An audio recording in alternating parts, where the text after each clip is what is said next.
Welcome to Financial Literacy, your go-to channel for all things money. We're here to arm you with the knowledge you need to navigate the financial world confidently. Whether it's understanding the stock market, budgeting, or the ins and outs of taxes, we've got you covered. Today, we're shaking things up a bit. We'll be exploring 5 unpopular opinions about money that could turn your financial world upside down. So buckle up as we delve into these unpopular opinions about money that might just change your perspective. Our first unpopular opinion is you don't need to be rich to invest. Now, this might seem counterintuitive to many. After all, isn't investing all about having heaps of money to play around with in the stock market? Well, not exactly. Investing isn't just for the wealthy. In fact, you can start with just a few dollars. It's all about making your money work for you, no matter how small the amount. The key here is patience and consistency. Small investments can grow over time, thanks to the magic of compound interest.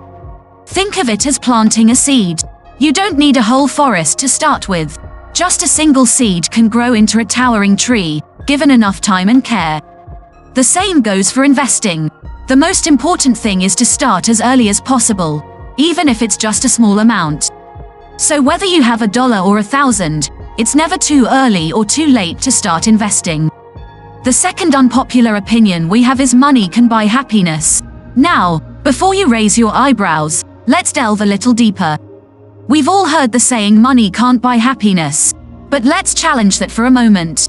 Yes, money alone might not bring joy, but it's undeniable that financial security can indeed lead to a happier life.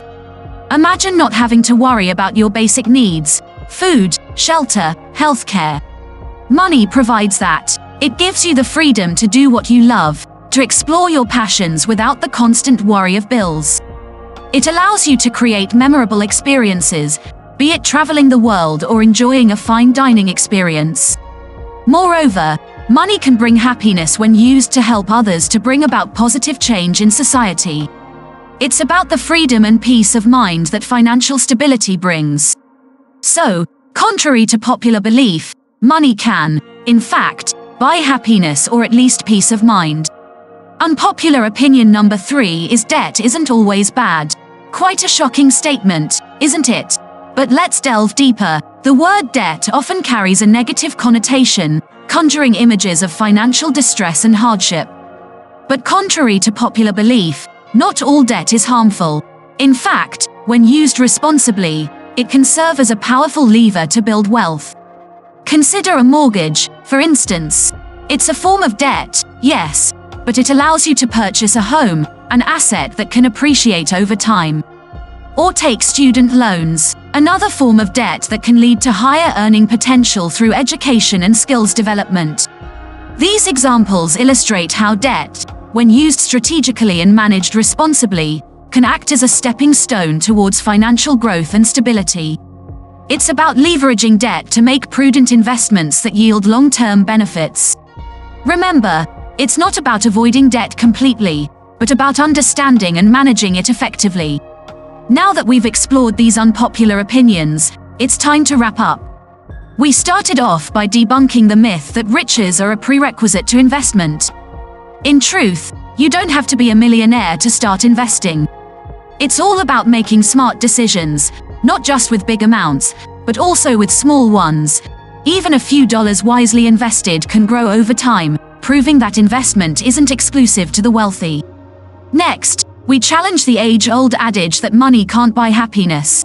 While money isn't the sole determinant of joy, it can certainly pave the way for experiences and opportunities that contribute to our happiness. It's about how we utilize our money and the value we derive from it. Lastly, we confronted the notion that all debt is detrimental. While it's essential to avoid excessive debt, some forms of debt can actually be beneficial. Like a mortgage or student loans. These can help us achieve long-term goals like owning a home or getting a higher education. These discussions remind us of the importance of financial literacy. They challenge the status quo and encourage us to think critically about our finances. It's essential to question common beliefs about money and understand the nuances of financial management. Remember, the world of finance is full of surprises, and it's our job here at Financial Literacy to help you navigate it. Don't forget to subscribe for more enlightening discussions. Until next time, keep exploring and keep learning.